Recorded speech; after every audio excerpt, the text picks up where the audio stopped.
Former employees of the British American Tobacco Nigeria (BATN) have taken the company to court over what they described as wrongful disengagement without due compensation.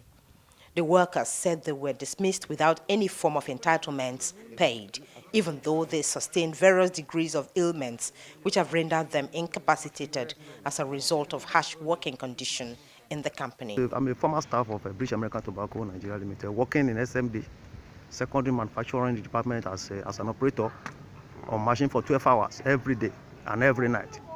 So from there I developed all this problem ranging from cervical spondylosis, lumbar spondylosis, bilateral knee pains and cardiovascular disease, heart blockage and left ventricular hypertrophy with cardiomegaly and diastolic dysfunction of the heart. These are my problems, and I've been impotent since I have all these problems. So I've not been able to perform with my wife, and we have been praying on these people to take proper health care upon us, but which they refused. And now my health is deteriorating. You see, now my body was not shaking before, but I'm shaking now. I'm using all these gadgets, including the walking stick. So you can see me now. So I'm almost dead. I'm just walking barely corpses. So these are my problems. So since I have been rendered useless, I cannot take up my family, I cannot work again. So they have to pay me a compensation that is commensurate with the Nigeria Labor Law Compensatory Act of 2010. Ada Ezike, a former employee of the British American Tobacco Nigeria (BATN), narrating his ordeal after his disengagement from the company as a result of ill health. Ezike's case is similar to that of several others who have also been diagnosed of one ailment or the other, allegedly linked with the ill treatment meted on them while at work. My problem was diagnosed to be spinal decompression. Then my bone was taken, part of my bone was taken from my side here and used this to walk. And since that I have not unable to walk, my knees are very weak. I cannot raise it to climb a step. It's difficult for me.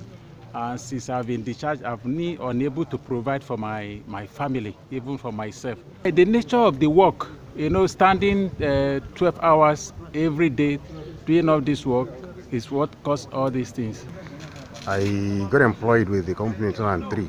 After 5 years of working with them, I was diagnosed of being asthmatic, which is not in my family trait. Because of that, and because they knew that I had asthma, I was related from being a machine operator to quality inspector. But even with that, it doesn't really help issue. I can't stand where there is dust. Even if my wife is frying at home, I have to leave the house. I can't stand anything gaseous. So I have to really use this nose mask all 24/7 whenever I'm outside. Seeking employment in other companies, but the challenges are there. And as an engineer, as a production engineer, a production option as a mechanical engineer, I have to really work in a dusty, heat environment. For now, I've got 3 offers from different companies, but because of my health. So I've been at home for the past 2 or 3 years, living on friends and families. And it's like, even when I was relieved from my job in BAT, I was not given a dime because of my health issue. The agitation for compensation by the ex-workers has lingered since 2014, prompting them to seek legal redress. Since 2014, I suffer intestine polyps, whereby they cut my intestine and they perform a major surgery on my intestine. And since then, I've been nursing 1, 2, or 3 things. And I can't stay in a dusty environment, and where there is gas and whereabouts, I can't stay any longer. I want it done according to Compensation Act. And this we have been agitating for since 2014 that we have been talking about this thing. So that is why we are in court.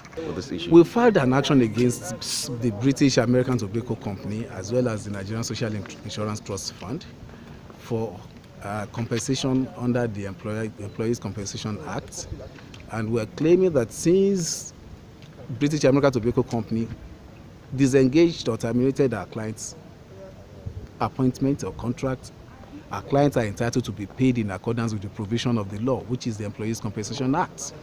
So that's simply the nexus of this case. Counsel to BATN was not available for comment when the matter came up for hearing in court, even though the company had earlier maintained that the case is being investigated. For anti-tobacco advocates, it is time the government looked into the activities of foreigners who come into the country in corporate guise but end up endangering the lives of the citizens. And so like every other Nigerian, we are shocked to know that what they actually assembled in Ibadan was a dismantled factory from Cardiff that was never conditioned for our environment. And subsequently the health problems that has caused for the workers. Asking them to push a bale of tobacco manually of 200 kg, that actually is unbelievable. And actually subjecting them to very humid and hot conditions while working with tobacco and all those kind of, having to push things on the conveyor belts and all those ones. Those are conditions that should never happen in any factory. The ex-workers in this long battle for justice insist that they were given a clean bill of health before joining the company, but now carry medical reports of ailments that have rendered them incapacitated for life.